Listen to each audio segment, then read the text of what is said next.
Rizky Ridho beri reaksi berkelas usai timnas Indonesia remuk di tangan Jepang di laga terakhir ronde 3 kualifikasi Piala Dunia 2026 zona Asia. Ambisi timnas Indonesia untuk mengakhiri perjuangan di grup C ronde 3 kualifikasi Piala Dunia 2026 zona Asia saat menghadapi Jepang berakhir tragis. Timnas Indonesia dibuat remuk Jepang dengan skor 0-6 pada pertandingan yang berlangsung di Suita City Football Stadium pada Selasa, 10 Juni 2025. Gol Jepang ke gawang timnas Indonesia dicetak lewat brace Daichi Kamada Takefusa-Kubo, Ryoya Morishita, Shuto Machino, dan Mao Hosoya. Kendati dibantai dengan skor mencolok oleh tim berjuluk Samurai Biru, Jai Idzes dan kolega tetap melangkah ke ronde keempat. Timnas Indonesia berhasil mengumpulkan total 12 poin dari 10 pertandingan dan finish di posisi keempat klasemen akhir grup C. Dalam pertandingan melawan Jepang tersebut, Rizky Ridho gagal tampil karena sehari sebelumnya menderita cedera hamstring di latihan resmi. Akhirnya, pelatih Patrick Kluivert memasang Mads Hilgers untuk bermain di lini belakang tim Merah Putih bersama Justin Hubner dan Jai Idzes. Seusai pertandingan tersebut, pemain Persija Jakarta ini menyampaikan kata-kata berkelas di akun Instagram pribadinya pada Kamis, 12 Juni 2025. Hidup penuh dengan naik dan turun, tetapi setiap tantangan selalu kasih pelajaran berharga, tulis Rizky Ridho dikutip dari akun Instagramnya. Dia juga menegaskan kepada masyarakat Indonesia bahwa pasukan Garuda siap memberikan yang terbaik di ronde 4 kualifikasi Piala Dunia 2026 zona Asia. Untuk Garuda dan 280 juta jiwa di belakang kami, menyerah bukan pilihan, kata pemain berusia 23 tahun tersebut. Pada ronde keempat nanti, 6 tim yang lolos akan dibagi ke dalam 2 grup, masing-masing terdiri dari 3 tim dengan format round robin. Adapun ke-6 tim yang lolos yaitu Uni Emirat Arab dan Qatar dari grup A, Irak dan Oman dari grup B, serta Arab Saudi dan timnas Indonesia dari grup C juara grup berhak meraih tiket otomatis ke putaran final Piala Dunia 2026 yang akan berlangsung di Amerika Serikat, Kanada, dan Meksiko. Sementara runner-up grup akan berlaga di putaran 5 untuk berlaga di playoff antar konfederasi untuk mendapatkan tiket ke Piala Dunia 2026. Rencananya, ronde 4 kualifikasi Piala Dunia 2026 zona Asia ini akan digelar pada 8 hingga 14 Oktober 2025 dan drawing grup pada 17 Juli 2025 mendatang. Pasca kekalahan telak timnas Indonesia dihajar Jepang dengan skor besar 6-0 di kualifikasi Piala Dunia 2026, Jairo Riedewald beri kode untuk dinaturalisasi kembali bergema. Skuad Garuda sebenarnya telah mengalami perkembangan pesat, seolah kembali diingatkan bahwa jalan menuju Piala Dunia penuh tantangan dan level Piala Dunia benar-benar sangat tinggi. Jelas kini kembali muncul isu soal memperkuat skuad Garuda jelang round 4 dimulai, di mana-mana yang disebut sebagai gerbong terakhir siap didatangkan untuk mewujudkan mimpi timnas Indonesia ke Piala Dunia. Di bawah gemerlap lampu Stadion Osaka pada Selasa malam, tanggal 10 Juni 2025, timnas Indonesia kembali dihadapkan pada kenyataan pahit. Skor 6-0 yang terpampang di papan skor usai laga melawan Jepang bukan sekedar kekalahan, melainkan cerminan jarak yang masih harus ditempuh oleh skuad Garuda untuk bersaing di panggung Piala Dunia. Kekalahan ini seperti luka yang terbuka usai tumbang dari Australia di Melbourne. Mengungkap kelemahan nyata bahwa lini belakang timnas Indonesia masih rapuh saat berhadapan dengan tim-tim tangguh kelas dunia. Skuad Garuda melawan Jepang dengan pressing tinggi, umpan-umpan presisi dan kecepatan individu yang memukau memperlihatkan standar sepak bola level Piala Dunia.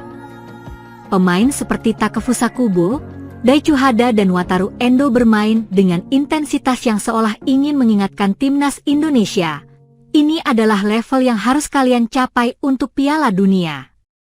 Jelas jika melihat apa yang terjadi di laga ini, Indonesia masih memiliki banyak PR, 22 tembakan yang mengarah ke gawang Emil Audero menandakan jika pertahanan skuad Garuda masih rentan, dan bagaimana tak memiliki satupun tembakan menandakan bahwa lini tengah gagal memberikan suplai bola ke lini serang.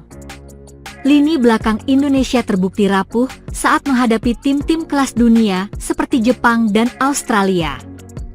Timnas Indonesia perlu melatih koordinasi antar lini terutama antara bek tengah dan gelandang bertahan untuk menghadapi serangan cepat dan pressing tinggi.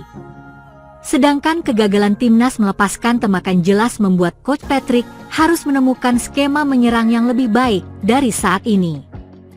Hajime Moriyasu jelas telah membaca 3 laga terakhir timnas, di mana skuad Garuda terlalu mengandalkan ulah Romeni dengan bola-bola terupas, dan sudah diantisipasi Jepang.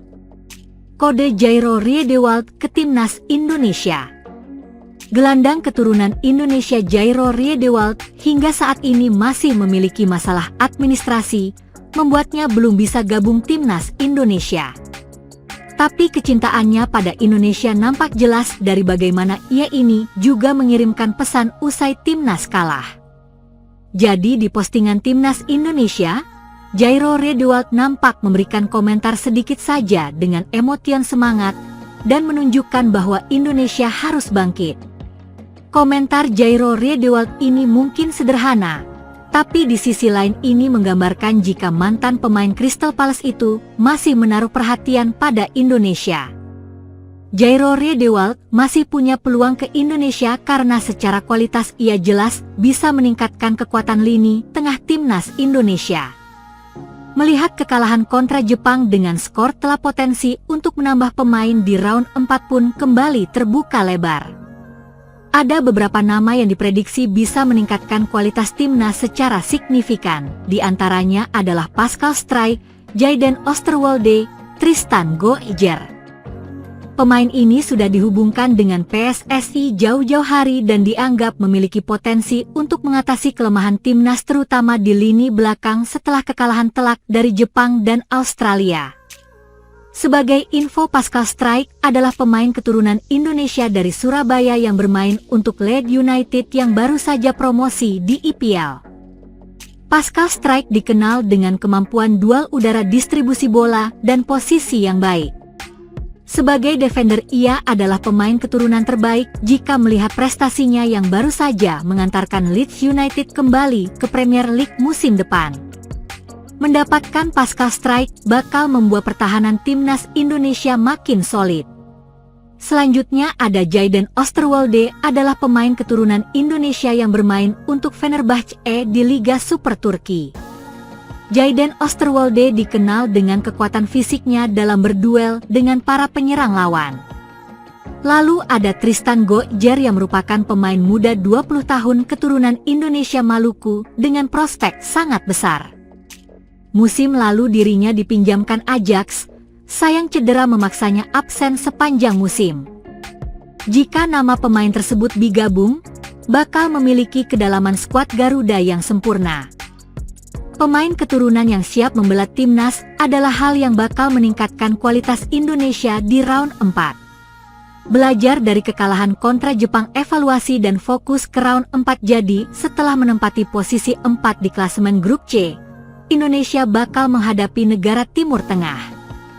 Round 4 kualifikasi Piala Dunia 2026 zona Asia sendiri diikuti oleh 6 tim, yaitu tim-tim yang menempati peringkat 3 dan 4 dari 3 grup A, B, dan C di round 3. Ke-6 tim ini dibagi menjadi 2 grup masing-masing berisi 3 tim dan pertandingan digelar dalam format round robin.